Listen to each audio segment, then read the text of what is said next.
ਤੁਹਾਡਾ ਸਾਰਿਆਂ ਦਾ ਮੇਰੇ YouTube ਚੈਨਲ ਅਤੇ Facebook ਪੇਜ ਬਲਜੀਤ ਸਿੰਘ ਦਿੱਲੀ ਤੇ ਬਹੁਤ-ਬਹੁਤ ਸਵਾਗਤ ਹੈ। ਪੁੱਛੋ ਸਵਾਲ ਮਿਲੇਗਾ ਜਵਾਬ ਦਾ 38 ਨੰਬਰ ਸਵਾਲ ਲੈ ਕੇ ਮੈਂ ਤੁਹਾਡੇ ਸਾਹਮਣੇ ਹਾਜ਼ਰ ਹਾਂ। ਸਵਾਲ ਪੁੱਛਣ ਵਾਲੇ ਨੇ ਭੈਣ ਹਰਪ੍ਰੀਤ ਕੌਰ। ਇਹਨਾਂ ਦਾ ਸਵਾਲ ਹੈ ਕਿ ਵੀਰ ਜੀ ਜੰਮਦੇ ਸਾਰ ਕੋਈ ਧੀ ਕੋਈ ਬੱਚੀ ਵੇਸ਼ਵਾ ਹੋ ਸਕਦੀ ਹੈ?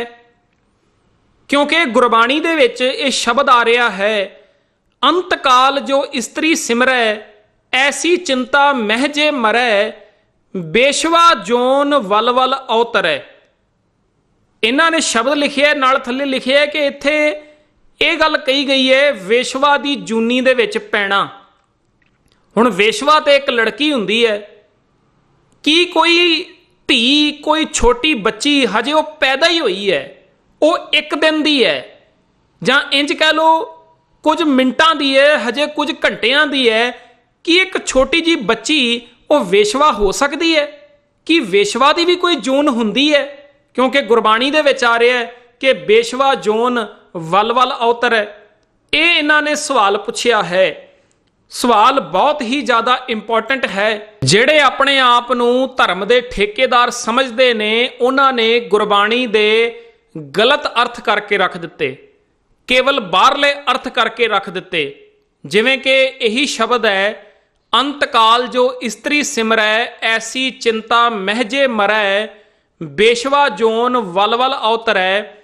ਇਹਦੇ अर्थ करके ये रख दिते गए कि ਜਿਹੜਾ ਮਨੁੱਖ अंत वेले भाव मरण की गल की गई, शरीरक मौत की गल की गई कि जदों शरीरक मौत होने वाली है ते उस समय बंदा जिहड़ा इस्त्री नूं सिमरदा है, भाव अपनी वोटी नूं सिमरदा है। अंतकाल जो इस्त्री सिमरै ऐसी चिंता महजे मरै, ते इसे ही चिंता दे विच मर जांदा है। बेशवा जोन वल वल अवतरै, अगले जन्म दे विच वो वेशवा दी जूनी दे विच पै जांदा है।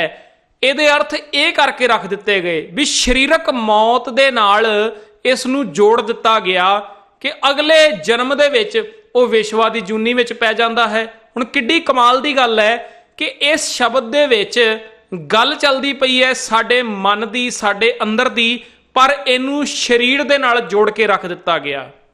कदी भी ऐसा नहीं वापरदा कि एक निक्की जी बच्ची जिहड़ी है वो वेशवा होवे।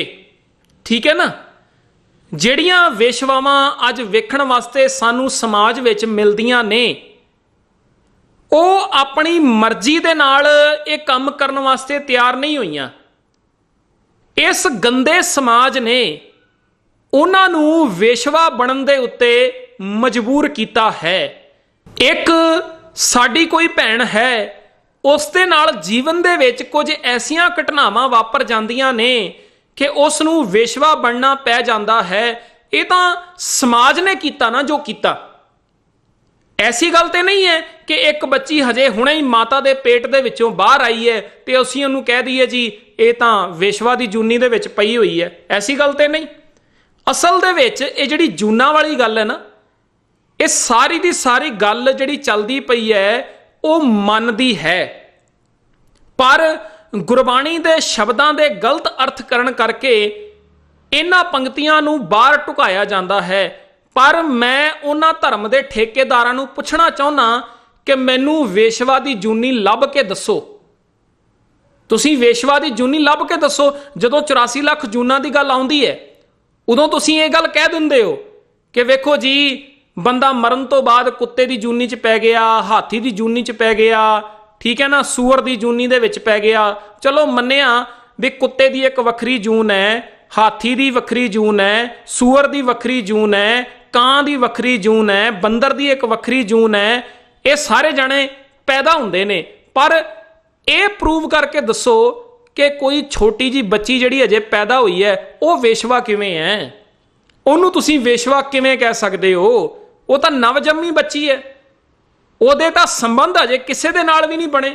ਠੀਕ ਹੈ ਨਾ? ਉਹਨੇ ਤੇ ਕੋਈ ਵੀ ਮਾੜਾ ਕੰਮ ਨਹੀਂ ਕੀਤਾ, ਤੁਸੀਂ ਉਹਨੂੰ ਵੇਸ਼ਵਾ ਤੇ ਕਹਿ ਨਹੀਂ ਸਕਦੇ।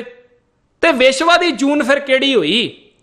ਵੇਖੋ, ਜਿਹਨੂੰ ਅੱਜ ਵੇਸ਼ਵਾ ਕਿਹਾ ਜਾਂਦਾ ਹੈ ਨਾ, ਜਿਸ ਤਰ੍ਹਾਂ ਬਾਕੀ ਧੀਆਂ ਬਾਕੀ ਬੱਚੀਆਂ ਸੰਸਾਰ ਵਿੱਚ ਆਉਂਦੀਆਂ ਨੇ ਮਾਤਾ ਦੇ ਜਰੀਏ, ਉਸੇ ਤਰੀਕੇ ਦੇ ਨਾਲ ਹੀ ਜਿਹਨੂੰ ਅੱਜ ਵੇਸ਼ਵਾ ਕਿਹਾ ਜਾ ਰਿਹਾ ਹੈ, ਉਹ ਵੀ ਇੱਕ ਦਿਨ ਪੈਦਾ ਹੋਈ ਸੀ।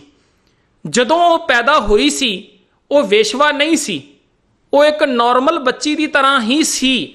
ਪਰ ਇਸ ਗੰਦੇ ਸਮਾਜ ਨੇ ਉਹਦੇ ਨਾਲ ਕੁਝ ਐਸਾ ਕੀਤਾ ਕਿ ਉਸ ਨੂੰ ਵੇਸ਼ਵਾ ਬਣਨ ਵਾਸਤੇ ਮਜਬੂਰ ਕੀਤਾ ਗਿਆ ਤੇ ਅੱਜ ਉਹ ਵੇਸ਼ਵਾ ਬਣ ਚੁੱਕੀ ਹੈ ਤੇ ਆਪਣਾ ਤਨ ਜਿਹੜਾ ਹੈ ਉਹ ਵੇਚਦੀ ਪਈ ਹੈ।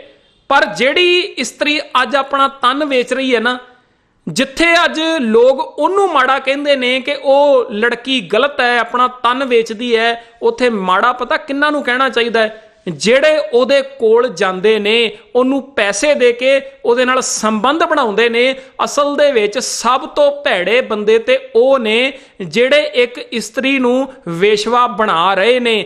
ਉਸ ਇਸਤਰੀ ਦੀ ਤਾਂ ਚਲੋ ਕੋਈ ਮਜਬੂਰੀ ਹੋ ਸਕਦੀ ਹੈ ਕਿ ਉਹਨੂੰ ਆਪਣਾ ਤਨ ਵੇਚਣਾ ਪੈ ਗਿਆ, ਉਹਨਾਂ ਬੰਦਿਆਂ ਦੀ ਕੀ ਮਜਬੂਰੀ ਹੈ ਕਿ ਪੈਸੇ ਦੇ ਦੇ ਕੇ ਇਸ ਤਰੀਕੇ ਦਾ ਕੰਮ ਉਹ ਕਰਦੇ ਨੇ। ਅਸਲ ਦੇ ਵਿੱਚ ਜੇ ਕਿਸੇ ਨੂੰ ਵੇਸ਼ਵਾ ਕਹਿਣਾ ਹੈ ਤੇ ਜਿਹੜੇ ਬੰਦੇ ਪੈਸੇ ਦੇ ਕੇ ਇਹ ਗਲਤ ਕੰਮ ਕਰਨ ਵਾਸਤੇ ਜਾਂਦੇ ਨੇ ਨਾ, ਸਭ ਤੋਂ ਵੱਡੇ ਵੇਸ਼ਵਾ ਤੇ ਉਹਨਾਂ ਨੂੰ ਕਹਿਣਾ ਚਾਹੀਦਾ ਹੈ। ਅਸਲ ਦੇ ਵਿੱਚ ਜਦੋਂ ਤੁਸੀਂ ਇਸ ਵਾਕ ਨੂੰ ਵਿਚਾਰੋਗੇ ਨਾ, ਅੰਤਕਾਲ ਜੋ ਇਸਤਰੀ ਸਿਮਰੈ, ਤੇ ਤੁਹਾਨੂੰ ਇਹ ਗੱਲ ਸਮਝ ਆਏਗੀ ਕਿ ਜਿਹੜੇ ਲੋਕ ਜਾ ਕੇ ਸੰਬੰਧ ਬਣਾਉਂਦੇ ਨੇ ਨਾ, ਉਸ ਜਿਹਨੂੰ ਵੇਸ਼ਵਾ ਕਿਹਾ ਜਾ ਰਿਹਾ ਹੈ ਉਹਦੇ ਨਾਲ ਉਹਨੂੰ ਪੈਸੇ ਦੇ ਕੇ ਸੰਬੰਧ ਬਣਾਉਂਦੇ ਨੇ, ਇਹ ਸੰਬੰਧ ਬਣਾਉਣ ਵਾਲੇ ਜਿਹੜੇ ਬੰਦੇ ਨੇ ਇਹ ਸਭ ਤੋਂ ਵੱਡੇ ਵੇਸ਼ਵਾ ਨੇ ਅਸਲ ਦੇ ਵਿੱਚ। ਹੁਣ ਗੌਰ ਕਰਿਓ, ਕੋਈ ਵੀ ਛੋਟੀ ਬੱਚੀ ਵੇਸ਼ਵਾ ਨਹੀਂ ਹੁੰਦੀ। ਤੇ ਜਿਹੜੇ ਇਸ ਸ਼ਬਦ ਦੇ ਅਰਥ ਨੇ ਉਹ ਮੈਂ ਤੁਹਾਡੇ ਨਾਲ ਸਾਂਝੇ ਕਰ ਦਿੰਨਾ। ਜਿਹੜੀ ਇੱਕ ਪੰਕਤੀ ਪੁੱਛੀ ਗਈ ਹੈ, ਇਸ ਪੰਕਤੀ ਨੂੰ ਜੇਕਰ ਸਮਝਣਾ ਹੈ ਨਾ, ਤੇ ਸਭ ਤੋਂ ਪਹਿਲਾਂ ਸਾਨੂੰ ਰਹਾਉ ਵਾਲਾ ਬੰਦ ਵਿਚਾਰ ਲੈਣਾ ਚਾਹੀਦਾ ਹੈ। ਭਗਤ ਤ੍ਰਿਲੋਚਨ ਜੀ ਦਾ ਇਹ ਸ਼ਬਦ ਹੈ। ਤੇ ਰਹਾਉ ਵਾਲੇ ਬੰਦ ਵਿੱਚ ਕੀ ਕਹਿੰਦੇ ਨੇ? ਉਹ ਕਹਿੰਦੇ ਨੇ, ਅਰੀ ਬਾਈ ਗੋਬਿੰਦ ਨਾਮ ਮਤ ਬੀਸਰੈ।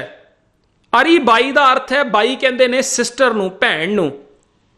ਅਰੀ ਦਾ ਅਰਥ ਹੈ ਹੇ ਮੇਰੀਏ ਭੈਣੇ, ਅਰੀ ਬਾਈ ਗੋਬਿੰਦ ਨਾਮ ਮਤ ਬੀਸਰੈ। ਹੇ ਮੇਰੀਏ ਭੈਣੇ, ਤੈਨੂੰ ਗੋਬਿੰਦ ਨਾਮ, ਗੋਬਿੰਦ ਨਾਮ ਦਾ ਅਰਥ ਹੈ ਚੰਗੇ ਗੁਣ। ਠੀਕ ਹੈ ਜੀ, ਗੋਬਿੰਦ ਨਾਮ ਕਿਹਾ ਗਿਆ ਸੰਤੋਖ ਨੂੰ, ਦਇਆ ਨੂੰ, ਸੱਚ ਨੂੰ, ਧੀਰਜ ਨੂੰ, ਇਮਾਨਦਾਰੀ ਨੂੰ। ਇਹ ਜਿਹੜੇ ਗੁਣ ਨੇ ਇਹਨਾਂ ਦੀ ਗੱਲ ਹੋ ਰਹੀ ਹੈ। ਹੇ ਮੇਰੀਏ ਭੈਣੇ, ਮਤਲਬ ਭਗਤ ਤ੍ਰਿਲੋਚਨ ਜੀ ਜਦੋਂ ਇਹ ਸ਼ਬਦ ਉਚਾਰਨ ਕਰ ਰਹੇ ਨੇ ਨਾ, ਆਪਣੇ ਆਪ ਨੂੰ ਜੀਵ ਇਸਤਰੀ ਦੀ ਕੈਟੇਗਰੀ ਦੇ ਵਿੱਚ ਰੱਖ ਕੇ ਸ਼ਬਦ ਉਚਾਰਨ ਕਰ ਰਹੇ ਨੇ, ਤੇ ਕਿਸੇ ਦੂਜੇ ਦੇ ਨਾਲ ਜਿਹਦੇ ਨਾਲ ਗੱਲ ਕਰਦੇ ਪਏ ਨੇ ਉਹਨੂੰ ਵੀ ਜੀਵ ਇਸਤਰੀ ਦੀ ਕੈਟੇਗਰੀ ਦੇ ਵਿੱਚ ਰੱਖ ਕੇ ਹੀ ਗੱਲ ਕਰ ਰਹੇ ਨੇ। ਤਾਂ ਕਰਕੇ ਹੇ ਮੇਰੀਏ ਭੈਣੇ ਲਫ਼ਜ਼ ਵਰਤਿਆ। ਠੀਕ ਹੈ ਨਾ, ਕਿਉਂਕਿ ਗੁਰਬਾਣੀ ਇਸ ਤਰੀਕੇ ਨਾਲ ਉਚਾਰਨ ਕੀਤੀ ਗਈ ਹੈ ਕਿ ਮੈਂ ਕਾਮਣ ਮੇਰਾ ਕੰਤ ਕਰਤਾਰ। ਇੱਥੇ ਅਕਾਲ ਪੁਰਖ ਨੂੰ ਇਹ ਕਹਿ ਕੇ ਪੇਸ਼ ਕੀਤਾ ਗਿਆ ਹੈ ਕਿ ਉਹ ਮੇਰਾ ਕੰਤ ਹੈ, ਉਹ ਮੇਰਾ ਪਤੀ ਹੈ, ਤੇ ਆਪਣੇ ਆਪ ਨੂੰ ਇਸਤਰੀ ਕਹਿ ਕੇ ਪੇਸ਼ ਕੀਤਾ ਗਿਆ ਹੈ, ਜੀਵ ਰੂਪੀ ਇਸਤਰੀ। ਠੀਕ ਹੈ ਜੀ। ਤੇ ਇੱਥੇ ਭਗਤ ਤ੍ਰਿਲੋਚਨ ਜੀ ਨੇ ਵੀ ਇਸੇ ਤਰੀਕੇ ਨਾਲ ਹੀ ਗੱਲ ਕੀਤੀ ਹੈ ਕਿ ਅਰੀ ਬਾਈ, ਹੇ ਮੇਰੀਏ ਭੈਣੇ, ਗੋਬਿੰਦ ਨਾਮ ਭਾਵ ਚੰਗੇ ਗੁਣ ਨੇ ਜਿਹੜੇ ਮਤ ਬਿਸਰੈ, ਉਹ ਚੰਗੇ ਗੁਣ ਤੈਨੂੰ ਵਿਸਰਨ ਨਾ, ਮੈਂ ਇਹ ਚਾਹੁੰਦਾ ਹਾਂ ਜਾਂ ਮੈਂ ਇਹ ਚਾਹੁੰਦੀ ਹਾਂ। ਹੁਣ ਇਹ ਗੱਲ ਕਿਉਂ ਕਹੀ ਗਈ ਕਿ ਜਿਹੜੇ ਚੰਗੇ ਗੁਣ ਨੇ, ਇਹ ਗੋਬਿੰਦ ਨਾਮ ਜਿਹੜਾ ਹੈ ਇਹ ਵਿਸਰੇ ਨਾ, ਇਹ ਭੁੱਲੇ ਨਾ। ਕਾਰਨ ਕੀ ਹੈ ਉਹਦੇ ਪਿੱਛੇ? ਕਿਉਂਕਿ ਜੇਕਰ ਗੋਬਿੰਦ ਨਾਮ ਭੁੱਲ ਗਿਆ, ਭਾਵ ਚੰਗੇ ਗੁਣਾਂ ਦੇ ਨਾਲੋਂ ਨਾਤਾ ਟੁੱਟ ਗਿਆ, ਸੰਤੋਖ ਨਾਲੋਂ, ਦਇਆ ਨਾਲੋਂ, ਧੀਰਜ ਨਾਲੋਂ, ਇਮਾਨਦਾਰੀ ਦੇ ਨਾਲੋਂ ਜੇਕਰ ਸਾਡਾ ਨਾਤਾ ਟੁੱਟ ਗਿਆ ਤੇ ਹੋਏਗਾ ਕੀ?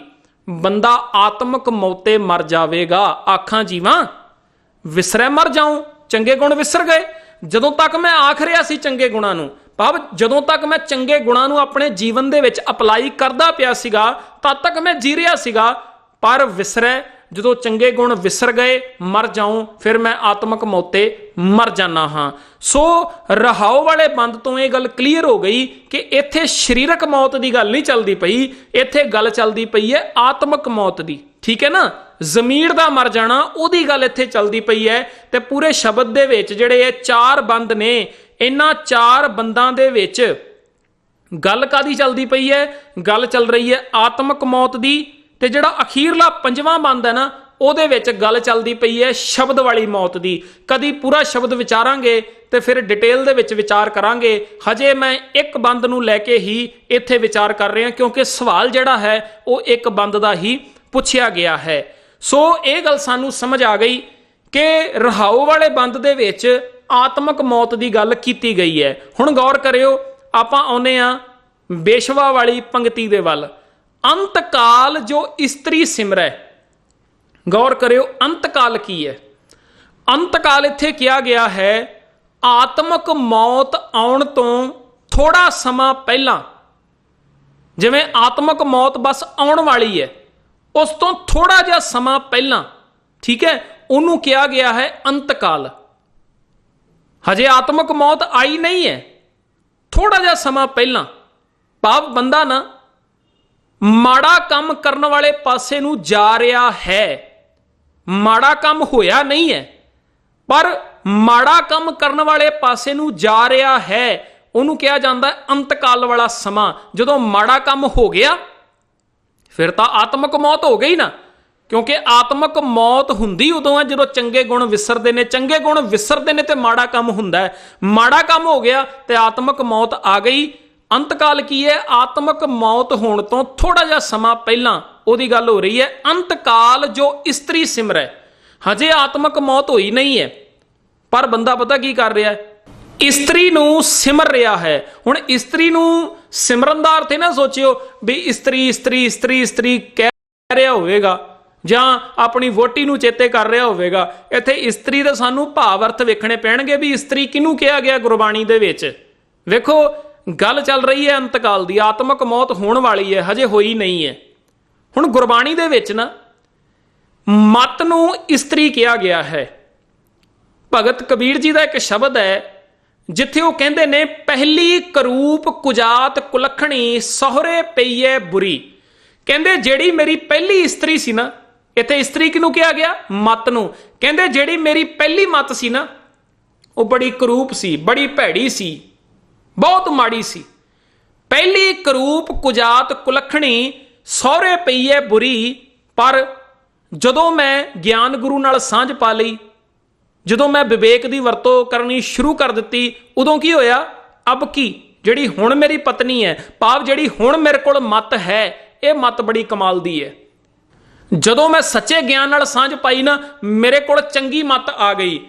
ਤੇ ਇਹ ਜਿਹੜੀ ਮਤ ਹੈ ਇਹ ਬੜੀ ਵਧੀਆ ਸਰੂਪ ਹੈ, ਸੁਜਾਨ ਹੈ, ਸੁਲੱਖਣੀ ਹੈ। ਅਬ ਕੀ ਸਰੂਪ ਸੁਜਾਨ ਸੁਲੱਖਣੀ ਸਹਿਜੇ ਉਦਰ ਧਰੀ। ਸੋ ਹੁਣ ਮੇਰੇ ਕੋਲ ਚੰਗੀ ਮਤ ਆ ਗਈ ਹੈ, ਪਹਿਲਾਂ ਮੇਰੇ ਕੋਲ ਭੈੜੀ ਮਤ ਸੀਗੀ। ਹੁਣ ਇੱਥੇ ਜਿਹੜੇ ਇਸਤਰੀ ਦੇ ਅਰਥ ਹੋਣੇ ਨੇ ਨਾ, ਉਹ ਹੈ ਭੈੜੀ ਮਤ। ਭੈੜੀ ਮਤ ਕਹਿ ਲਓ, ਭੈੜੇ ਵਿਚਾਰ ਕਹਿ ਲਓ, ਔਗਣ ਕਹਿ ਲਓ, ਕੁਝ ਵੀ ਕਹਿ ਲਓ, ਠੀਕ ਹੈ ਨਾ। ਕਹਿੰਦੇ ਨੇ ਅੰਤਕਾਲ ਜੋ ਇਸਤਰੀ ਸਿਮਰੈ। ਹਜੇ ਅੰਤਕਾਲ ਆਇਆ ਨਹੀਂ ਹੈ, ਆਤਮਕ ਮੌਤ ਹੋਈ ਨਹੀਂ ਹੈ, ਤੇ ਬੰਦਾ ਕਰ ਪਤਾ ਕੀ ਰਿਹਾ? ਇਸਤਰੀ ਨੂੰ ਸਿਮਰ ਰਿਹਾ। ਇਸਤਰੀ ਸਿਮਰਨ ਦਾ ਅਰਥ ਕੀ ਹੈ? ਭੈੜੀ ਮਤ ਨੂੰ ਸਿਮਰ ਰਿਹਾ। ਭਾਵ ਭੈੜੀ ਮਤ ਦੇ ਅਕੋਰਡਿੰਗ ਆਪਣਾ ਜੀਵਨ ਜੀ ਰਿਹਾ ਹੈ, ਠੀਕ ਹੈ ਨਾ। ਭੈੜਾ ਸੋਚ ਰਿਹਾ। ਭੈੜਾ ਸੋਚੇਗਾ ਫੇਰ ਹੀ ਤਾਂ ਕੁਝ ਭੈੜਾ ਕਰੇਗਾ ਨਾ। ਹਜੇ ਤੱਕ ਇਹ ਭੈੜਾ ਸੋਚ ਰਿਹਾ, ਪਰ ਜਦੋਂ ਭੈੜਾ ਕਰ ਦਿੱਤਾ ਆਤਮਕ ਮੌਤ ਹੋ ਗਈ, ਠੀਕ ਹੈ ਨਾ। ਕਹਿੰਦੇ ਇਸਤਰੀ ਨੂੰ ਸਿਮਰਦਾ ਪਿਆ, ਭੈੜੀ ਮਤ ਨੂੰ ਸਿਮਰਦਾ ਪਿਆ। ਐਸੀ ਚਿੰਤਾ, ਇੱਥੇ ਚਿੰਤਾ ਦਾ ਅਰਥ ਵਰੀ ਨਹੀਂ ਹੈ। ਚਿੰਤਾ ਇੱਥੇ ਕਿਹਾ ਗਿਆ ਹੈ ਚਿੰਤਨ ਕਰਨ ਨੂੰ। ਇਸੇ ਹੀ ਚਿੰਤਨ ਦੇ ਵਿੱਚ, ਭਾਵ ਭੈੜੀ ਮਤ ਨੂੰ ਸਿਮਰਨ ਦੇ ਚਿੰਤਨ ਦੇ ਵਿੱਚ, ਐਸੀ ਚਿੰਤਾ ਮਹਿਜੇ ਮਰੈ। ਇਸੇ ਹੀ ਚਿੰਤਨ ਦੇ ਵਿੱਚ ਮਹਿਜੇ, ਜੇ ਮਰ ਜਾਵੇ, ਭਾਵ ਜੇ ਦੀ ਆਤਮਕ ਮੌਤ ਹੋ ਜਾਵੇ। ਅੰਤਕਾਲ ਦਾ ਕੀ ਅਰਥ ਸੀ? ਹਜੇ ਆਤਮਕ ਮੌਤ ਹੋਈ ਨਹੀਂ, ਉਸ ਤੋਂ ਪਹਿਲੇ ਵਾਲਾ ਸਮਾਂ। ਪਰ ਇੱਥੇ ਗੱਲ ਆ ਗਈ ਕਿ ਹੁਣ ਬਸ ਭੈੜੀ ਵਿਚਾਰ ਸੋਚ ਰਿਹਾ ਸੀਗਾ, ਤੇ ਭੈੜੀ ਵਿਚਾਰ ਸੋਚਦਿਆਂ ਸੋਚਦਿਆਂ ਮਾੜਾ ਕਰਮ ਕਰ ਲਿਆ ਆਪਣੇ ਜੀਵਨ ਦੇ ਵਿੱਚ, ਮਹਿਜੇ ਮਰੈ, ਤੇ ਹੁਣ ਮਰ ਗਿਆ ਹੈ। ਹੁਣ ਆਤਮਕ ਮੌਤ ਹੋ ਗਈ ਹੈ, ਮਹਿਜੇ ਮਰੈ। ਜੇ ਆਤਮਕ ਮੌਤੇ ਮਰ ਜਾਵੇ, ਤੇ ਕਹਿੰਦੇ ਜੇ ਆਤਮਕ ਮੌਤੇ ਮਰ ਗਿਆ ਨਾ, ਜਿਹੜਾ ਭੈੜਾ ਸੋਚਦਾ ਪਿਆ ਸੀ, ਭੈੜਾ ਕਰਮ ਕਰਨ ਤੋਂ ਬਾਅਦ ਆਤਮਕ ਮੌਤੇ ਮਰ ਗਿਆ, ਫਿਰ ਹੋਏਗਾ ਕੀ? ਐਸਾ ਜਿਹੜਾ ਮਨੁੱਖ ਹੈ ਨਾ, ਜਿਨੇ ਭੈੜੀ ਮਤ ਨਾਲ ਸਾਂਝ ਪਾਈ ਸੀ, ਜਿਹਦੀ ਭੈੜੀ ਮਤ ਹੋ ਗਈ ਸੀ, ਭੈੜਾ ਕਰਮ ਕਰ ਲਿਆ ਸੀ, ਐਸਾ ਮਨੁੱਖ ਨਾ ਫਿਰ ਵੇਸ਼ਵਾ ਦੀ ਜੂਨੀ ਵਿੱਚ ਪੈ ਜਾਂਦਾ ਹੈ। ਹੁਣ ਗੌਰ ਕਰਿਓ ਕਿ ਇੱਥੇ ਉਸ ਬੰਦੇ ਦੇ ਸਰੀਰਕ ਤੌਰ ਦੇ ਉੱਤੇ ਮਰਨ ਦਾ ਕਿਤੇ ਜ਼ਿਕਰ ਆਇਆ? ਸਰੀਰਕ ਤੌਰ ਦੇ ਉੱਤੇ ਮਰਨ ਦਾ ਜ਼ਿਕਰ ਨਹੀਂ ਹੈ, ਆਤਮਿਕ ਤੌਰ ਦੇ ਉੱਤੇ ਮਰਨ ਦਾ ਜ਼ਿਕਰ ਹੈ। ਵੀ ਬੰਦਾ ਆਤਮਿਕ ਮੌਤੇ ਜਿਹੜਾ ਮਰ ਜਾਂਦਾ ਹੈ ਉਹ ਵੇਸ਼ਵਾ ਦੀ ਜੂਨੀ ਪੈਂਦਾ ਹੈ, ਵੇਸ਼ਵਾ ਜੋਨ ਵੱਲ ਅਵਤਰ ਹੈ। ਵੇਸ਼ਵਾ ਦੇ ਬਾਰੇ ਦੇ ਵਿੱਚ ਕੀ ਗੱਲ ਪ੍ਰਚਲਿਤ ਹੈ? ਇਹ ਕਿਹਾ ਜਾਂਦਾ ਹੈ ਨਾ, ਵੇਸ਼ਵਾ ਆਪਣਾ ਤਨ ਵੇਚਦੀ ਹੈ, ਵੇਸ਼ਵਾ ਜਿਹੜੀ ਹੈ ਉਹ ਲੋਕਾਂ ਦੇ ਘਰ ਤਬਾਹ ਕਰ ਦਿੰਦੀ। ਇਹ ਆਮ ਪ੍ਰਚਲਿਤ ਗੱਲਾਂ ਨੇ। ਹੁਣ ਗੌਰ ਕਰਿਓ, ਜਿਹੜਾ ਬੰਦਾ ਆਤਮਿਕ ਮੌਤੇ ਮਰ ਜਾਂਦਾ ਹੈ ਤੇ ਗੁਰਬਾਣੀ ਕਹਿ ਰਹੀ ਹੈ ਕਿ ਉਹ ਸਰੀਰ ਕਰਕੇ ਨਹੀਂ, ਮਨ ਕਰਕੇ ਵੇਸ਼ਵਾ ਬਣ ਜਾਂਦਾ ਹੈ। ਉਹ ਮਨ ਕਰਕੇ ਵੇਸ਼ਵਾ ਹੋ ਗਿਆ, ਮਨ ਕਰਕੇ ਵੇਸ਼ਵਾ ਦੀ ਜੂਨੀ ਉਹ ਭੋਗ ਰਿਹਾ ਹੈ ਤੇ ਬਾਰ-ਬਾਰ ਵੇਸ਼ਵਾ ਦੀ ਜੂਨੀ ਵਿੱਚ ਆਉਂਦਾ ਹੈ। ਵੇਸ਼ਵਾ ਜੋਨ ਵੱਲ ਅਵਤਰ ਹੈ, ਵੱਲ ਬਾਰ-ਬਾਰ ਉਹ ਵੇਸ਼ਵਾ ਦੀ ਜੂਨੀ ਦੇ ਵਿੱਚ ਮੰਨ ਲਓ ਜਨਮ ਲੈ ਰਿਹਾ ਹੈ, ਸਰੀਰ ਕਰਕੇ ਨਹੀਂ, ਮਨ ਕਰਕੇ। ਨਵਜੰਮੀ ਬੱਚੀ ਕੋਈ ਵੇਸ਼ਵਾ ਨਹੀਂ ਹੁੰਦੀ। ਕੋਈ ਬੰਦਾ ਜਿਹੜਾ ਭੈੜੇ ਕਰਮ ਕਰਦਾ ਹੈ ਨਾ, ਉਹ ਭੈੜੇ ਕਰਮ ਕਰਨ ਕਰਕੇ ਇੱਥੇ ਹੀ ਮਨ ਕਰਕੇ ਹੀ ਉਹ ਵੇਸ਼ਵਾ ਬਣ ਜਾਂਦਾ ਹੈ। ਤੇ ਜਿਹੜੀ ਗੱਲ ਮੈਂ ਕਹਿ ਰਿਹਾ ਸੀ ਕਿ ਵੇਸ਼ਵਾ ਦੇ ਬਾਰੇ ਦੇ ਵਿੱਚ ਇਹ ਗੱਲ ਪ੍ਰਚਲਿਤ ਹੈ ਕਿ ਉਹ ਲੋਕਾਂ ਦੇ ਘਰ ਤਬਾਹ ਕਰਦੀ ਹੈ, ਇਲਜ਼ਾਮ ਲੱਗਦਾ ਹੈ ਨਾ। ਹੁਣ ਤੁਸੀਂ ਦੁਨੀਆ ਦੇ ਵਿੱਚ ਝਾਤੀ ਮਾਰ ਕੇ ਵੇਖੋ, ਜਿਨ੍ਹਾਂ ਮਨੁੱਖਾਂ ਨੇ ਵੀ ਭੈੜੀ ਮੱਤ ਨਾਲ ਸਾਂਝ ਪਾਈ ਹੋਏਗੀ ਨਾ, ਔਗਣਾਂ ਦੇ ਨਾਲ ਸਾਂਝ ਪਾਈ ਹੋਏਗੀ, ਜਿੱਥੇ ਉਹ ਲੋਕ ਆਪਣਾ ਘਰ ਤਬਾਹ ਕਰ ਰਹੇ ਹੋਣਗੇ ਉੱਥੇ ਉਹ ਲੋਕਾਂ ਦੇ ਵੀ ਘਰ ਤਬਾਹ ਕਰ ਰਹੇ ਹੋਣਗੇ। ਹੁਣ ਮੰਨ ਲਓ ਇੱਕ ਬੰਦਾ ਸ਼ਰਾਬ ਪੀਂਦਾ ਹੈ, ਠੀਕ ਹੈ ਜੀ, ਜਿੱਥੇ ਉਹ ਆਪ ਸ਼ਰਾਬ ਪੀ ਰਿਹਾ ਹੈ, ਆਪਣਾ ਇਹ ਸਰੀਰ ਰੂਪੀ ਘਰ ਤਬਾਹ ਕਰ ਰਿਹਾ ਹੈ, ਤੇ ਉੱਥੇ ਉਹ ਲੋਕਾਂ ਨੂੰ ਵੀ ਗਾਲਾਂ ਕੱਢਦਾ ਫਿਰਦਾ ਹੈ, ਲੋਕਾਂ ਨਾਲ ਲੜਾਈਆਂ ਕਰਦਾ ਫਿਰਦਾ ਹੈ, ਸ਼ਰਾਬ ਦੇ ਨਸ਼ੇ ਦੇ ਵਿੱਚ ਕਿਸੇ ਦਾ ਸਿਰ ਪਾੜ ਦਿੰਦਾ ਹੈ, ਝਗੜੇ ਕਰਦਾ ਹੈ, ਲੜਾਈਆਂ ਕਰਦਾ ਹੈ, ਠੀਕ ਹੈ ਨਾ। ਭਾਵੇਂ ਸ਼ਹਿਰ ਹੋਵੇ ਭਾਵੇਂ ਪਿੰਡ ਹੋਵੇ, ਇਹੋ ਜਿਹੇ ਮਨੁੱਖ ਹਰ ਥਾਂ ਦੇ ਉੱਤੇ ਮਿਲ ਜਾਂਦੇ ਨੇ। ਅਦਾਲਤਾਂ ਦੇ ਵਿੱਚ ਫਿਰ ਕੇਸ ਚੱਲਦੇ ਨੇ ਇਹਨਾਂ ਲੋਕਾਂ ਦੇ ਉੱਤੇ, ਠੀਕ ਹੈ। ਤੇ ਜਿਹੜੀ ਗੱਲ ਆਪਾਂ ਪਹਿਲਾਂ ਕਰ ਰਹੇ ਸੀਗੇ ਕਿ ਇੱਕ ਬੰਦਾ ਉਹ ਕਿਸੇ ਵੇਸ਼ਵਾ ਦੇ ਕੋਲ ਗਿਆ, ਜਿਹਨੂੰ ਉਹ ਕਹਿੰਦਾ ਕਿ ਮੈਂ ਵੇਸ਼ਵਾ ਦੇ ਕੋਲ ਗਿਆ, ਉਹਨੇ ਪੈਸੇ ਦਿੱਤੇ ਤੇ ਉਹ ਕਹਿੰਦਾ ਹੈ ਕਿ ਮੈਂ ਤੇਰੇ ਨਾਲ ਸੰਗ ਕਰਨਾ ਹੈ। ਹੁਣ ਜਿਹੜਾ ਐਸਾ ਮਨੁੱਖ ਹੈ ਉਹ ਸਾਹਮਣੇ ਵਾਲੀ ਉਸ ਔਰਤ ਨੂੰ ਵੇਸ਼ਵਾ ਕਹਿ ਰਿਹਾ ਹੈ, ਪਰ ਜੇਕਰ ਗੁਰਬਾਣੀ ਦੇ ਮੁਤਾਬਕ ਵੇਖਾਂਗੇ ਨਾ ਤੇ ਉਹ ਬੰਦਾ ਆਪ ਵੇਸ਼ਵਾ ਹੈ। ਕਿਉਂਕਿ ਭੈੜੀ ਮੱਤ ਨਾਲ ਉਹਨੇ ਸਾਂਝ ਪਾਈ। ਉਹ ਗਿਆ ਇੱਕ ਕੋਠੇ ਦੇ ਉੱਤੇ, ਉੱਥੇ ਜਾ ਕੇ ਉਹਨੇ ਉਸ ਇਸਤਰੀ ਨੂੰ ਪੈਸੇ ਦਿੱਤੇ। ਹੁਣ ਉਹ ਗਿਆ ਕਿਉਂਕਿ ਉਹਦੀ ਮੱਤ ਭੈੜੀ ਹੋਈ ਸੀਗੀ। ਜੇ ਮੱਤ ਚੰਗੀ ਹੁੰਦੀ ਤੇ ਆਪਣੇ ਘਰ ਰਹਿੰਦਾ, ਪਰ ਮੱਤ ਭੈੜੀ ਹੋਈ ਸੀ, ਉੱਥੇ ਗਿਆ। ਜਦੋਂ ਉਹਨੇ ਉਹ ਕਰਮ ਕੀਤਾ ਨਾ, ਗੁਰਬਾਣੀ ਨੇ ਕਹਿ ਦਿੱਤਾ ਕਿ ਭਲਿਆ ਤੂੰ ਸਾਹਮਣੇ ਵਾਲੀ ਉਸ ਔਰਤ ਨੂੰ ਵੇਸ਼ਵਾ ਕਹਿਣਾ, ਪਰ ਸੱਚ ਕਰਕੇ ਜਾਣੀ ਤੂੰ ਖੁਦ ਵੇਸ਼ਵਾ ਬਣ ਗਿਆ ਹੈ। ਕਿਉਂਕਿ ਭੈੜੀ ਮੱਤ ਨਾਲ ਸਾਂਝ ਪਾਉਣ ਕਰਕੇ ਤੂੰ ਹੁਣ ਵੇਸ਼ਵਾ ਦੀ ਜੂਨੀ ਦੇ ਵਿੱਚ ਪੈ ਗਿਆ, ਮਨ ਕਰਕੇ ਵੇਸ਼ਵਾ ਜੋਨ ਵੱਲ ਅਵਤਰ ਹੈ। ਤੂੰ ਤੇ ਬਾਰ-ਬਾਰ ਵੇਸ਼ਵਾ ਦੀ ਜੂਨੀ 'ਚ ਪੈ ਰਿਹਾ। ਜਦੋਂ ਵੀ ਭੈੜੀ ਮੱਤ ਨਾਲ ਸਾਂਝ ਪਾਏਗਾ ਤੂੰ ਵੇਸ਼ਵਾ ਦੀ ਜੂਨੀ 'ਚ ਪੈ ਜਾਏਗਾ। ਵੇਸ਼ਵਾ ਬਾਰੇ ਤੁਸੀਂ ਇਹ ਗੱਲ ਕਹਿੰਦੇ ਹੋ ਉਹ ਲੋਕਾਂ ਦੇ ਘਰ ਤਬਾਹ ਕਰਦੀ ਹੈ। ਅੱਜ ਤੁਸੀਂ ਦੇਖੋ ਜਿੰਨੇ ਜੋਤਸ਼ੀ, ਪਾਂਦੇ, ਬਾਬੇ, ਅਖੌਤੀ ਸੰਤ, ਅਖੌਤੀ ਬ੍ਰਹਮ ਗਿਆਨੀ, ਕੀ ਇਹ ਲੋਕਾਂ ਦੇ ਘਰ ਤਬਾਹ ਨਹੀਂ ਕਰਨ ਲੱਗੇ ਹੋਏ? ਇਹ ਵੀ ਤਾਂ ਲੋਕਾਂ ਦੇ ਘਰ ਹੀ ਤਬਾਹ ਕਰ ਰਹੇ ਨੇ ਨਾ। ਕਿਸੇ ਜੋਤਸ਼ੀ ਦੇ ਕੋਲ ਜਾਓ, ਕਿਸੇ ਪਾਂਦੇ ਦੇ ਕੋਲ ਜਾਓ, ਕਿਸੇ ਬਾਬੇ ਦੇ ਕੋਲ ਜਾਓ, ਜੇ ਸੱਸ ਜਾਂਦੀ ਹੈ ਤੇ ਉਹਨੂੰ ਕਹਿ ਦੇਣਗੇ ਕਿ ਤੇਰੀ ਨਹੁੰ ਦੇ ਕਰਕੇ ਤੈਨੂੰ ਪਰੇਸ਼ਾਨੀਆਂ ਆ ਰਹੀਆਂ ਨੇ। ਜੇ ਨਹੁੰ ਜਾਂਦੀ ਹੈ ਤੇ ਉਹਨੂੰ ਕਹਿ ਦੇਣਗੇ ਤੇਰੀ ਸੱਸ ਦੇ ਕਰਕੇ ਤੈਨੂੰ ਪਰੇਸ਼ਾਨੀਆਂ ਆ ਰਹੀਆਂ ਨੇ। ਇੱਥੇ ਦੇ ਪਰਿਵਾਰ ਦੇ ਮੈਂਬਰਾਂ ਨੂੰ ਆਪਸ ਦੇ ਵਿੱਚ ਲੜਾ ਦਿੱਤਾ ਜਾਂਦਾ ਹੈ ਇਹਨਾਂ ਪਖੰਡੀਆਂ ਦੇ ਵੱਲੋਂ। ਇਹ ਵੀ ਤਾਂ ਲੋਕਾਂ ਦਾ ਘਰ ਹੀ ਤਬਾਹ ਕਰ ਰਹੇ ਨੇ ਨਾ। ਸੋ ਦੁਨੀਆ ਦੇ ਵਿੱਚ ਜਿੱਥੇ ਵੀ ਕੋਈ ਬੰਦਾ ਭੈੜੀ ਮੱਤ ਨਾਲ ਸਾਂਝ ਪਾਏਗਾ, ਭਗਤ ਤ੍ਰਿਲੋਚਨ ਜੀ ਦੇ ਇਸ ਸ਼ਬਦ ਦੇ ਮੁਤਾਬਕ ਉਹ ਵੇਸ਼ਵਾ ਦੀ ਜੂਨੀ ਦੇ ਵਿੱਚ ਪੈ ਜਾਵੇਗਾ। ਕਿਉਂਕਿ ਭੈੜੇ ਵਿਚਾਰ ਕਰਦਾ ਕਰਦਾ ਜਦੋਂ ਉਹ ਕੋਈ ਭੈੜਾ ਕਰਮ ਕਰ ਲੈਂਦਾ ਹੈ ਤੇ ਗੁਰਬਾਣੀ ਕਹੇਗੀ ਵੀ ਹੁਣ ਤੂੰ ਵੇਸ਼ਵਾ ਬਣ ਚੁੱਕਿਆ ਹੈ। ਸੋ ਮਨ ਕਰਕੇ ਵੇਸ਼ਵਾ ਬਣਿਆ ਜਾਂਦਾ ਹੈ। ਕੋਈ ਵੀ ਨਵ ਜੰਮੀ ਬੱਚੀ ਜਿਹੜੀ ਹੈ ਉਹ ਕਦੀ ਵੀ ਵੇਸ਼ਵਾ ਨਹੀਂ ਹੁੰਦੀ। ਜਦੋਂ ਅਸੀਂ ਗੁਰਬਾਣੀ ਨੂੰ ਡੀਪ ਜਾ ਕੇ ਵਿਚਾਰਾਂਗੇ ਨਾ ਤੇ ਸਾਡੇ ਸਾਰੇ ਦੇ ਸਾਰੇ ਸ਼ੰਕੇ ਜਿਹੜੇ ਨੇ ਉਹ ਕਲੀਅਰ ਹੋ ਸਕਦੇ ਨੇ। ਪਰ ਜਦੋਂ ਤੱਕ ਡੂੰਘਾਈ ਦੇ ਵਿੱਚ ਜਾ ਕੇ ਅਸੀਂ ਗੁਰਬਾਣੀ ਨੂੰ ਵਿਚਾਰਦੇ ਨਹੀਂ ਤਾਂ ਸਾਨੂੰ ਆਮ ਕਰਕੇ ਹੀ ਟਪਲਾ ਲੱਗ ਜਾਂਦਾ ਹੈ। ਤੇ ਜਿਹੜੇ ਆਪਣੇ ਆਪ ਨੂੰ ਧਰਮ ਦੇ ਠੇਕੇਦਾਰ ਬਣੇ ਹੋਏ ਨੇ, ਜਿਹੜੇ ਗੁਰਬਾਣੀ ਦੇ ਅਰਥ ਬਸ ਆਪਣੀ ਮਤ ਦੇ ਅਨੁਸਾਰ ਹੀ ਕਰੀ ਜਾਂਦੇ ਨੇ ਤੇ ਗੁਰਬਾਣੀ ਦੇ ਨਾਲ ਖਿਲਵਾੜ ਕਰਦੇ ਨੇ, ਮੈਂ ਉਹਨਾਂ ਨੂੰ ਵੀ ਬੇਨਤੀ ਕਰਨੀ ਚਾਹਾਂਗਾ ਕਿ ਭਰਾਵੋ ਡੂੰਘਾਈ ਦੇ ਵਿੱਚ ਜਾ ਕੇ ਗੁਰਬਾਣੀ ਨੂੰ ਵਿਚਾਰੋ, ਤਾਂ ਜੋ ਸਾਨੂੰ ਗੁਰਬਾਣੀ ਦਾ ਜੋ ਸੱਚ ਦਾ ਮੈਸੇਜ ਹੈ, ਜੋ ਇਹ ਯੂਨੀਵਰਸਲ ਟਰੁੱਥ ਹੈ, ਉਹ ਸਾਨੂੰ ਸਮਝ ਆ ਸਕੇ। ਸੋ ਜੇ ਤੁਸੀਂ ਵੀ ਕੋਈ ਸਵਾਲ ਪੁੱਛਣਾ ਚਾਹੁੰਦੇ ਹੋ, ਈਮੇਲ ਆਈਡੀ ਤੁਹਾਨੂੰ ਨਜ਼ਰ ਆ ਰਹੀ ਹੈ, ਇਸ ਈਮੇਲ ਆਈਡੀ ਦੇ ਉੱਤੇ ਤੁਸੀਂ ਆਪਣਾ ਸਵਾਲ ਭੇਜ ਸਕਦੇ ਹੋ ਜਾਂ ਨੀਚੇ ਕਮੈਂਟ ਬਾਕਸ ਦੇ ਵਿੱਚ ਜਾ ਕੇ ਆਪਣਾ ਸਵਾਲ ਲਿਖ ਸਕਦੇ ਹੋ। ਅਗਲੇਰੇ ਸਵਾਲ ਦਾ ਜਵਾਬ ਲੈ ਕੇ ਮੈਂ ਬਹੁਤ ਜਲਦ ਤੁਹਾਡੇ ਸਾਹਮਣੇ ਹਾਜ਼ਰ ਹੋਵਾਂਗਾ। ਜੇ ਇਹ ਵੀਡੀਓ ਤੁਹਾਨੂੰ ਪਸੰਦ ਆਈ ਹੈ, ਇਸ ਵੀਡੀਓ ਨੂੰ ਲਾਈਕ ਕਰ ਦਿਓ, ਜੇ ਨਹੀਂ ਪਸੰਦ ਆਈ ਤੇ ਡਿਸਲਾਈਕ ਕਰ ਦਿਓ। ਵੱਧ ਤੋਂ ਵੱਧ ਇਸ ਵੀਡੀਓ ਨੂੰ ਸ਼ੇਅਰ ਕਰ ਦਿਓ, ਕਿਉਂਕਿ ਇਹ ਜਿਹੜਾ ਸਵਾਲ ਹੈ ਨਾ, ਇਹ ਬਹੁਤ ਲੋਕਾਂ ਦੇ ਮਨ ਦੇ ਵਿੱਚ ਹੈਗਾ ਏ। ਸੋ WhatsApp ਦੇ ਉੱਤੇ, Facebook ਦੇ ਉੱਤੇ ਇਸ ਵੀਡੀਓ ਨੂੰ ਜ਼ਰੂਰ ਸ਼ੇਅਰ ਕਰ ਦਿਓ, ਤਾਂ ਕਿ ਲੋਕਾਂ ਨੂੰ ਇਸ ਸਵਾਲ ਦਾ ਜਵਾਬ ਪਤਾ ਲੱਗ ਸਕੇ। ਜਿਨ੍ਹਾਂ ਨੇ ਅਜੇ ਤੱਕ ਮੇਰਾ YouTube ਚੈਨਲ ਸਬਸਕ੍ਰਾਈਬ ਨਹੀਂ ਕੀਤਾ, ਸਬਸਕ੍ਰਾਈਬ ਕਰ ਲਿਓ, ਬੈਲ ਆਈਕਨ ਦਬਾ ਦਿਓ, ਆਲ ਤੇ ਕਲਿੱਕ ਕਰਿਓ, ਤਾਂ ਕਿ ਜਦੋਂ ਵੀ ਕੋਈ ਨਵੀਂ ਵੀਡੀਓ ਅਪਲੋਡ ਕੀਤੀ ਜਾਵੇ ਉਸ ਦਾ ਨੋਟੀਫਿਕੇਸ਼ਨ ਤੁਹਾਡੇ ਤੱਕ ਪੁੱਜ ਜਾਵੇ। ਧੰਨਵਾਦ।